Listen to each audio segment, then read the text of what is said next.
श्रीरामचंद्रा करुणा समुद्रा ध्यातो सुचिरा जसे योग मुद्रा नेत्री नये रे तुझवीन निद्रा कै भेटसी बाम जला सुभद्रा शुका सारिखे पूर्ण वैराग्य ज्याचे वशिष्ठा परिज्ञान योगेश्वराचे कवी वाल्मिकी सारिका मान्य ऐसा नमस्कार माझा सद्गुरु श्रीरामदासा जय जय रघुवीर समर्थ जय जय रघुवीर समर्थ जय जय रघुवीर समर्थ। श्री समर्थ रामदास कृत आत्माराम समास दुसरा माया निरूपण। शिष्यांची विनंती। ओवी क्रमांक 1। जय जय जी सच्चिदानंदा जय जय जी आनंद कंदा जय जय जी निजबोधा परमपुरुषा। हे सच्चिदानंद स्वरूपा तुझा जय जयकार असो। हे आनंद उगमा तुझा जय जयकार असो। हे स्वसंवेद्य आत्मस्वरूपा हे परमेश्वरा तुझा जय जयकार असो। या समासाच्या आरंभी सद्गुरूंची स्तुती आहे। फक्त ब्रह्मज्ञानी पुरुषालाच सद्गुरू म्हणून घेण्याचा अधिकार असतो। हे जरी खरे तरी केवळ ब्रह्मज्ञानी पुरुषाला सद्गुरू ही संज्ञा देता येत नाही। ब्रह्मज्ञानी पुरुष पूर्णकाम झाल्याने संपूर्ण वासनाशून्य असतो। त्याच्या अंगी वैराग्याचे सारे बळ प्रकटते। त्याची स्वरूप स्थिती अभंग असते। ही त्याची आत्मनिष्ठा जाणण्यास ती जाणणारा देखील तसाच अंतर्निष्ठ असावा लागतो। वासनाशून्यता धगधगीत वैराग्य आणि अविचल आत्मनिश्चयाचे समाधान या त्रयीबरोबर जेव्हा कोणी ब्रह्मज्ञानी पुरुष अत्यंत कृपाळू असतो तेव्हा तो सद्गुरू म्हणून शोभतो। जसा तो सर्वज्ञ असतो तसाच तो सर्व शक्ती संपन्न असतो। त्याच्या अनेक शक्तींपैकी शिष्यांचे अज्ञान नाहीसे करून त्याला ब्रह्मपदी स्थिर करण्याची शक्ती मोठी विलक्षण व समाज उपयोगी आहे। आपल्या अंगच्या कृपाळूपणामुळे शिष्याला तो आपणहून हाताशी धरतो। तो क्रमाक्रमाने शिष्यांकडून साधना करून त्याला स्वरूपानुसंधानाची दिव्य कला शिकवितो। शिष्याचे अनुसंधान पक्के झाले की सद्गुरू शिष्याला अनुभूतीच्या दृष्टीने स्वतःच्या पातळीवर आणतो। ब्रह्मज्ञानाच्या बाबतीत गुरु शिष्यांमधील भेद उरत नाही। सद्गुरूंच्या या अगाध कृपाळूपणाची पूर्ण जाणीव होणे हे सत्शिष्याचे एक प्रधान लक्षण आहे। शिष्याला त्याचे सद्गुरू म्हणजे मनुष्य रूपाने साकार झालेले ज्ञानसागर ईश्वरच वाटतात आणि असतात हे, आणि वस्तुस्थिती देखील तशीच असते। या ओवीमध्ये श्री समर्थांनी सच्चिदानंद, आनंदकंद, निजबोध आणि परमपुरुष अशी 4 सद्गुरू लक्षणे सांगितली आहेत। सच्चिदानंद शिष्य देहबुद्धीमध्ये जीवपणाने असतो। सद्गुरू आत्मबुद्धीमध्ये ईश्वरपणाने अथवा शिवपणाने राहतो। म्हणून जीवाला जे अनुभव येतात त्याच्या उलट अनुभव सद्गुरूंचे असतात। जीवाला अशाश्वत अथवा असत, जड अथवा अचित आणि अपूर्णता अथवा दुःख यांचा अनुभव असतो, सतत येतो। याच्या उलट सद्गुरूंना सत, चित आणि आनंद यांचा कायम अनुभव असतो। इतकेच नव्हे तर सच्चिदानंद हे ईश्वराचे स्वरूप लक्षण आहे। म्हणजे ईश्वर अखंड सत्ता आहे, ज्ञानसागर आहे आणि सर्वांगाने परिपूर्ण आनंद आहे। सद्गुरू ईश्वराशी तदाकार झालेले असतात म्हणून सद्गुरू सच्चिदानंद स्वरूपच असतात। जीवाचा आनंद दृश्य वस्तूंवर अवलंबून असतो। वस्तूने आनंद दिला तर जीव त्याचा भोग घेऊ शकतो। त्याच्या आनंदाला उगम स्वतःच्या बाहेर आहे। त्याच्या आनंदाचा उगम स्वतःच्या बाहेर आहे।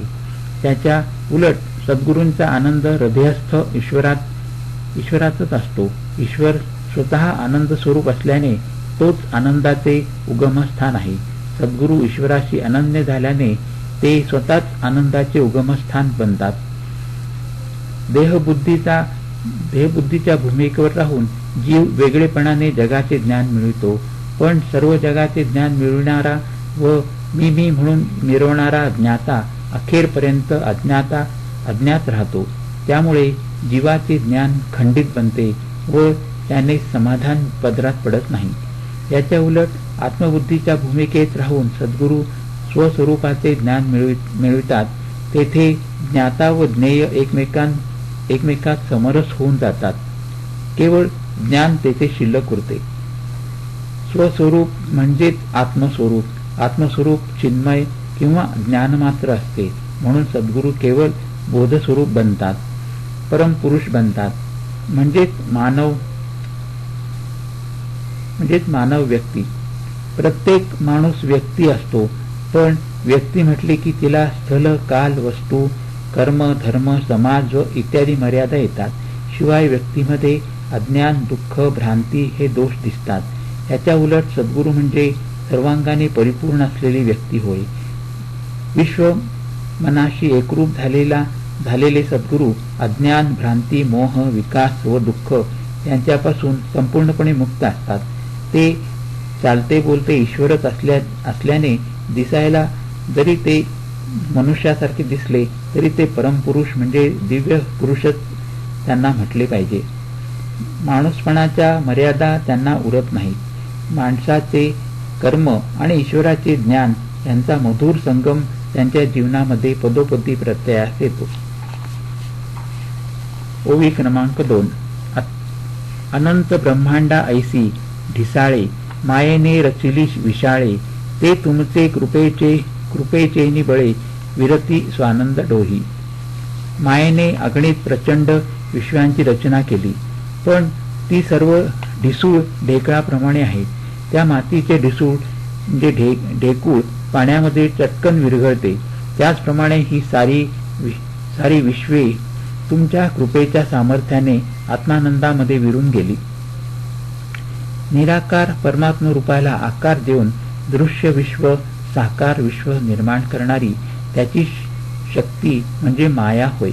परमात्मा अनंत, त्याची शक्ती अनंत, तिची निर्मिती देखील अनंतच असते. त्यामुळे मायेने दृश्य रूपास आणलेले विश्व अनंत आहे. आपले विश्व तेवढेच घेतले तरी ते स्थलाने मापले तर अनंत, कालाने मोजले तर अनंत आणि द्रव्याने मोजले तरी अनंत आहे. पण मौज अशी की माणसाच्या अज्ञान दृष्टीला प्रत्यक्ष अनुभवास येणारे हे दृश्य विश्व ज्ञानदृष्टीला आत्मानंदाचा विलास किंवा खेळ दिसतो.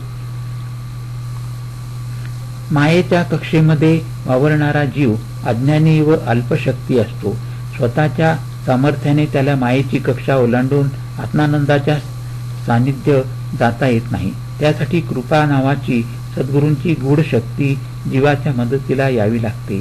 सद्गुरूंची कृपा झाली की जीवाची स्थूल अज्ञान दृष्टी मावळते आणि तेथे सूक्ष्म ज्ञानदृष्टीचा उदय होतो. त्या ज्ञानदृष्टीच्या अगाध आनंदामध्ये सारे दृश्य विरून जाते. हा अनुभव या ओवीमध्ये सूचित केला आहे. ओवी क्रमांक 3. आता स्वामीने जे काही इच्छिले ते पाहिजे अंगीकारले, शरणागत आपुले समर्थे उपेक्षू नये. आता सद्गुरूंनी जी इच्छा प्रदर्शित केली ती शिष्यांनी स्वीकारलीच पाहिजे.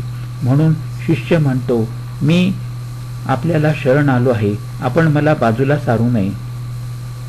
गुरु शिष्य संबंधातील 2 अति महत्वाच्या पण सूक्ष्म गोष्टी श्री समर्थ येथे सांगत आहेत.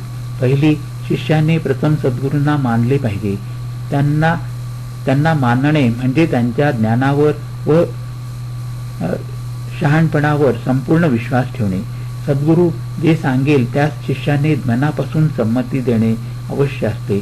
आपण जे करावे अशी त्यांची अपेक्षा असते ते अगदी मनापासून केले तर निष्ठा पोचली जाते. त्याच्या उलट विकल्प आल्यास त्यांना बाजूला सारणे हा साधनाचा एक भागच आहे. दुसरी, सद्गुरूला शरण जाऊन शिष्याने त्यांची मनापासून प्रार्थना केली पाहिजे.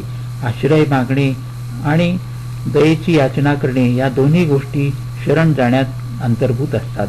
त्या मनानेच कराव्या लागतात. शिष्याच्या मनाची आजची अवस्था समूळ बदलून त्यास उन्मन करण्यासाठी सद्गुरू उपाय योजतात. ते सफल होण्यास एक सद्गुरू आपला एकमेव आधार आहे ही एक भावना ठेवणे आणि दुसरा त्यांच्या चरणाशी मनाने लीन होणे आवश्यक असते. ही भावना व ही लीन वृत्ती सतत टिकणे काही सोपे नसते. ती टिकवण्यास लागणारे बळ मिळावे म्हणून सद्गुरूंची प्रार्थना करावी लागते. ओवी क्रमांक 4. नाशिवंत काय म्या ठाकावे, नाशिवंत काये म्या टाकावे, ते मज स्वामीने सांगावे, मज दातारे करावे आपणा ऐसे. शिष्य विचारतो की मी नाशिवंत टाकावे हे खरे, पण मी प्रत्यक्ष काय सोडावे ते मला सांगा. आपण उदार आहात, मला स्वतःसारखे ब्रह्मज्ञानी करावे. व्यवहारातील टाकणे ही कृती आहे, तर अध्यात्मातील टाकणे ही वृत्ती आहे. घरदार, पैसा, अडका, लौकिक व्यवहार सोडणे या सामान्य माणूस त्याग समजतो. त्यागाचे ते बाह्यांग होय.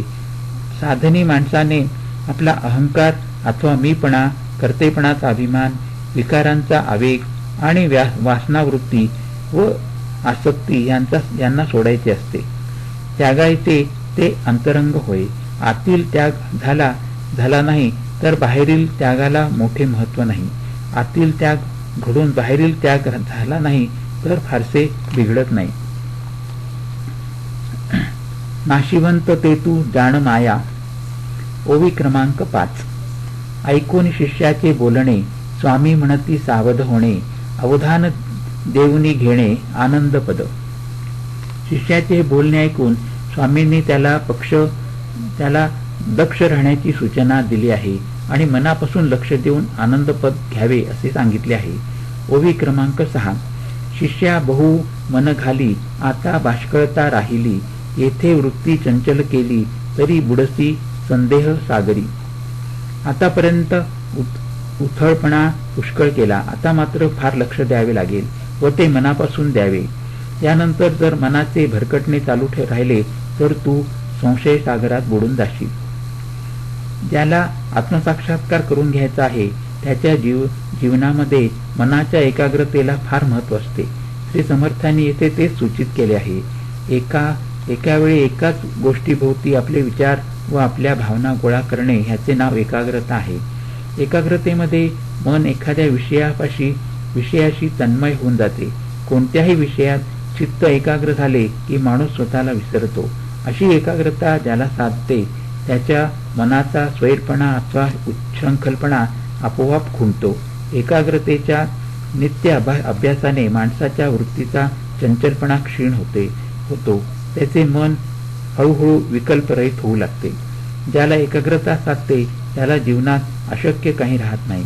हाती घेतलेल्या कोणत्याही कामामध्ये त्याचे सारे लक्ष केंद्रित होऊ शकते. हीच यशाची गुरुकिल्ली आहे. एकाग्रता ही माणसापाशी असलेली मोठी जाज्वल्य शक्ती आहे.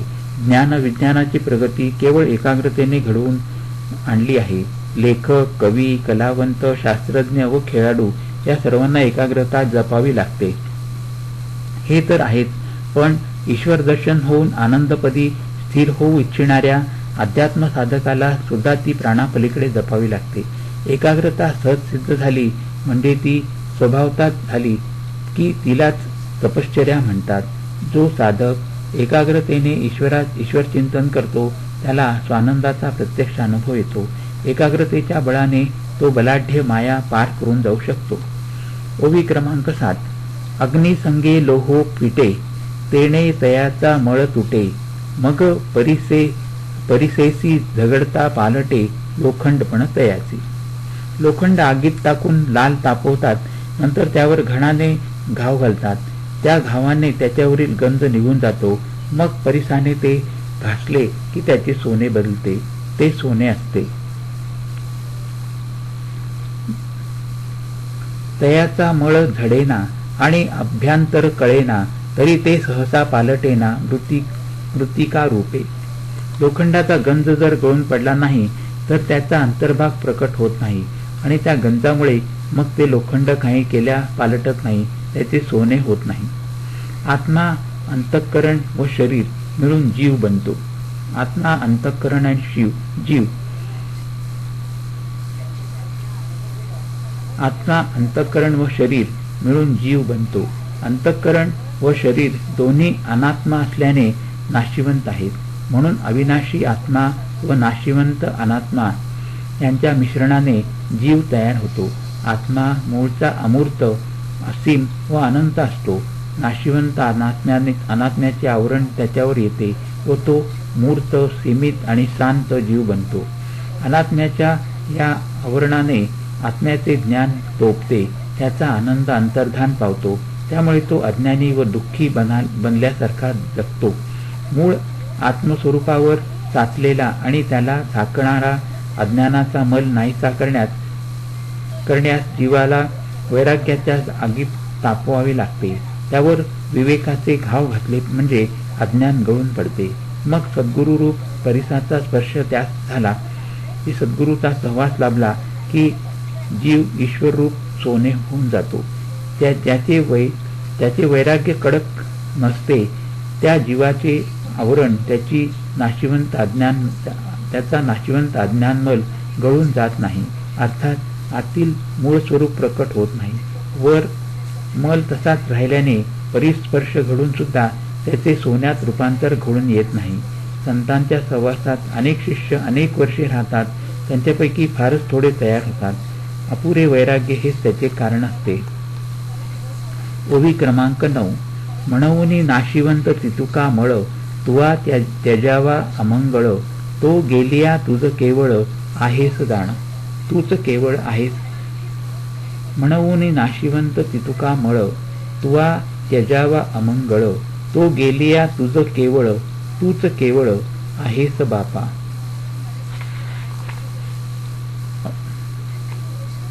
म्हणून जेवढे काही नाशिवंत आहे तेवढे मलिन आवरण समजावे. त्या अनिष्ट मलाचा तू त्याग कर.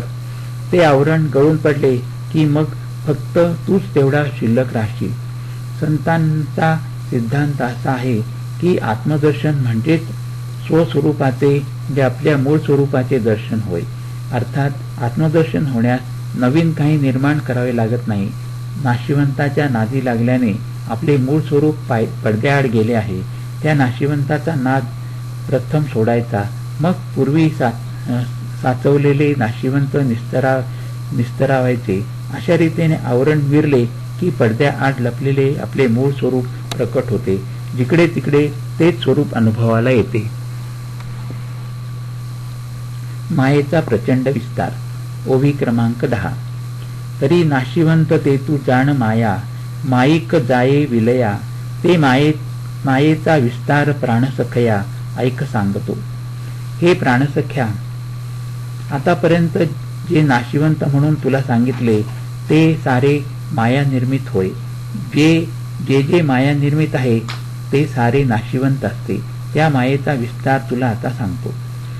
माया अखेर या ईश्वराची शक्ती असल्याने ती देखील ईश्वरासारखीच अमूर्त, असीम व अनंत आहे. या दृश्य विश्वाच्या कान्याकोपऱ्यामध्ये तिचा अपार विस्तार आढळतो. तो ध्यानात येण्यास लागणारी सूक्ष्म दृष्टी संत देतात. ओवी क्रमांक 11. अहम ऐसे स्फुरण, तेची मायेचे लक्षण. तये मायेपासून त्रिगुण गुणापासून भूते. केवळ परमात्म्याच्या ठिकाणी मी आहे असे अतिशय सूक्ष्म भान प्रथम निर्माण झाले. स्वतःचे ते स्मरण हेच मायेचे खरे स्वरूप होय. मायेपासून सत्व, रज व तम हे 3 गुण निर्माण झाले. त्या गुणांपासून पंचमहाभूते निर्माण झाली. ओवी क्रमांक 12.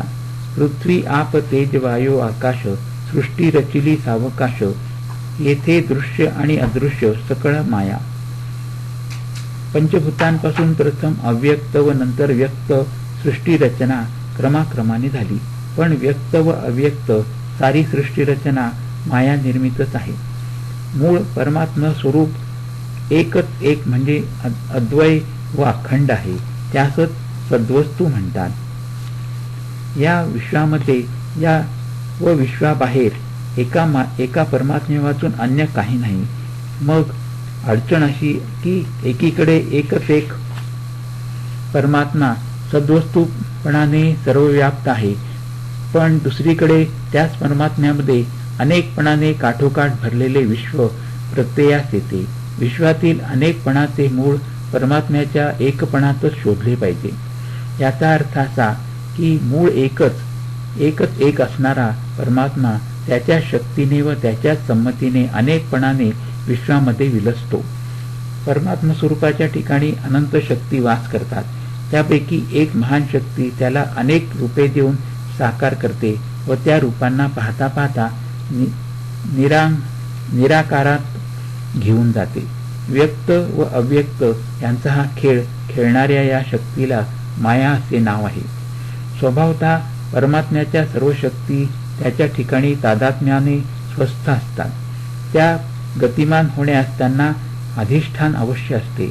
मी आहे किंवा मी ब्रह्म आहे हे भान अथवा स्फुरण झाले की परमात्मा शक्तीने स्फुरू लागतो. त्याला न सोडता त्याच्याच अधिष्ठानावर माया आपली करामत दाखवू लागते.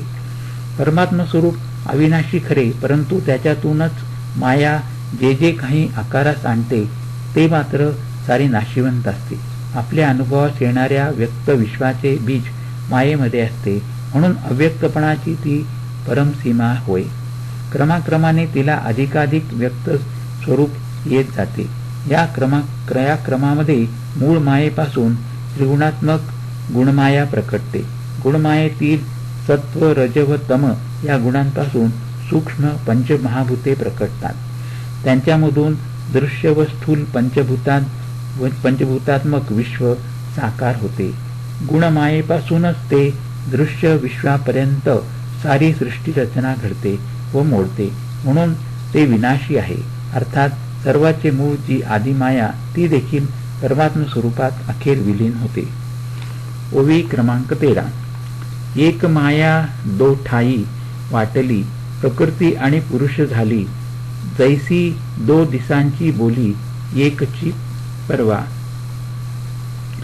परवा हा शब्द एकच दिवस दर्शवितो, पण त्यामध्ये आज व उद्या असे 2 दिवस अंतर्भूत असतात.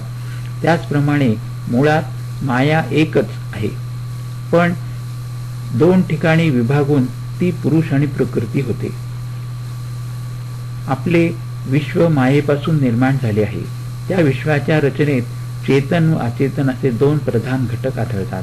एकाच मायाशक्तीचे हे 2 आविष्कार आहेत. चेतन जिवंत असते, संवेदनशील असते, त्यास पुरुष म्हणतात. अचेतन जड असते व चेतनाला व्यक्त होण्यास माध्यम बनते, त्यास प्रकृती असे म्हणतात. सांख्यांचा हा भेद जरा फरक करून संतांनी स्वीकारला आहे. पुरुष व प्रकृती यांना सांख्य स्वतंत्र तत्वे मानतात. प्रकृती स्वतंत्र नाही, ती पुरुषाच्या अधीन आहे असे संत मानतात. ओवी क्रमांक 14. माया ज्ञाता ज्ञेय ज्ञान, माया ध्याता ध्येय ध्यान, माया हेची समाधान योगियांचे. ज्ञाता, ज्ञेय व ज्ञान ही त्रिपुटी मायेच्या कक्षेत येते. ध्याता, ध्येय व ध्यान ही त्रिपुटी देखील मायेच्या कक्षेत येते. इतकेच नव्हे तर ध्यानाने साधणारी योग समाधी सुद्धा मायेच्या कक्षेतच येते.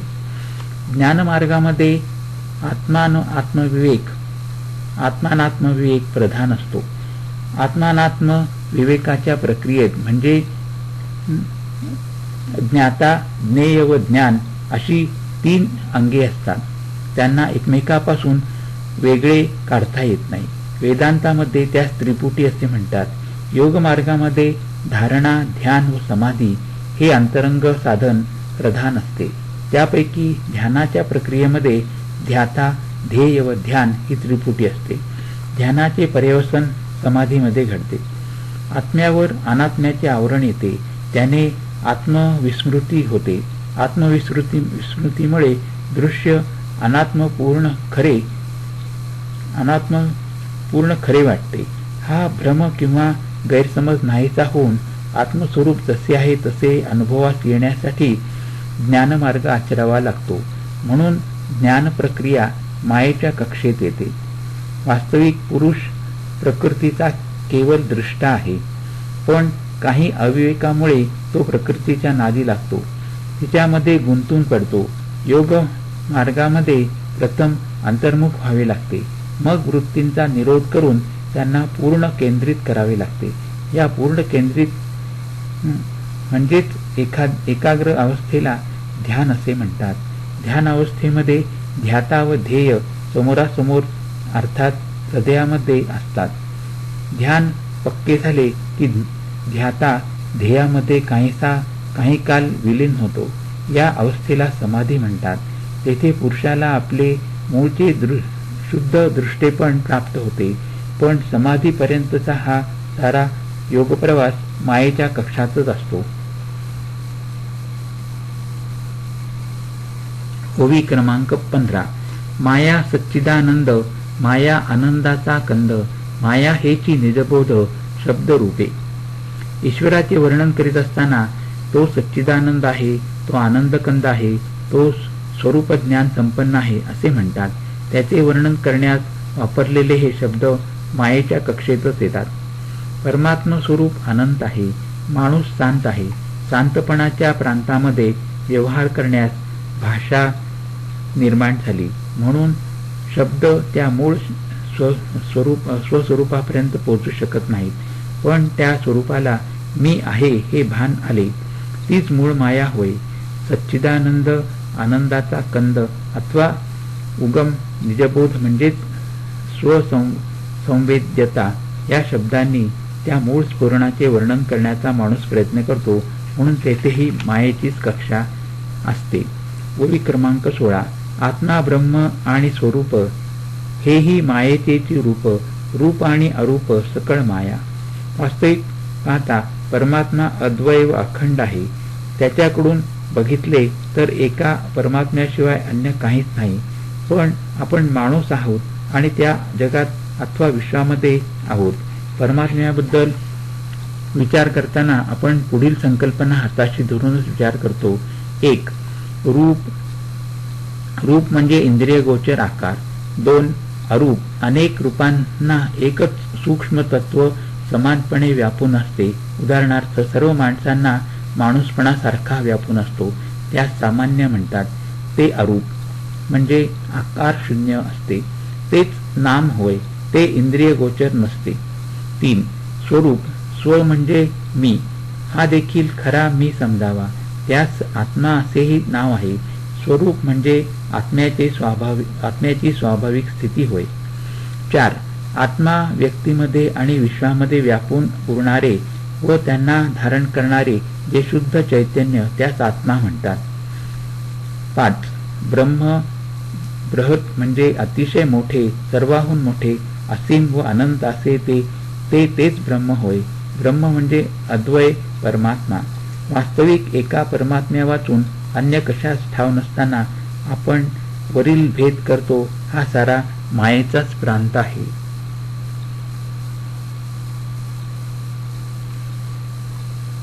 ओवी क्रमांक 17. जीव शिव ईश्वर हाही मायेचाची विस्तार, विश्वरूप विश्वंभर अवघी माया. जीव, शिव आणि ईश्वर हा मायेचाच विस्तार आहे. विश्वरूप आणि विश्वंभर हे देखील मायेमध्येच येतात. भेदातीत व कल्पनातीत परमात्म स्वरूपात मी ब्रह्म आहे हे जे शुद्ध स्फुरण झाले ते सच्चिदानंद स्वरूप ईश्वर होय. वास्तविक मूळ माया हीच असल्याने नंतर येणाऱ्या साऱ्या कल्पना मायेच्या प्रांतातच असतात हे सांगायला नको. माया म्हणजे ईश्वराशी अभिन्न असलेली त्याची सृजनशील शक्ती. तिच्याद्वारा ईश्वर विश्वनिर्मितीचा संकल्प करतो. तो संकल्प हिरण्य गर्भाच्या रूपाने विश्वाची नियती ठरवितो. विश्वातील प्रत्येक घटनेला तो संकल्पानुकूल दिशा देतो, त्यास विश्वंभर म्हणतात. पण नियतीला अनुसरून प्रत्येक घटना पूर्वनियोजित करणे व ती तशी घडवून आणणे हे कार्य विश्वमन करते, त्यालाच विश्वरूप म्हणतात. प्राण्यांमध्ये राहणारे व अज्ञानाने सीमित आणि शांत झालेले चैतन्य ते जीव होय. विश्वामध्ये राहणारे मायेची जाणीव असणारे पण मायेच्या अंमलाखाली नसलेले आणि जीवाला आपलेपणाने पाहणारे चैतन्य म्हणजे शिव होय. जीव आणि शिव ह्या कल्पना सापेक्ष आहेत. हरिओम तत्सत. हरिओम तत्सत. येथे ओवी 17 संपन्न झाली. हरिओम तत्सत. हरिओम.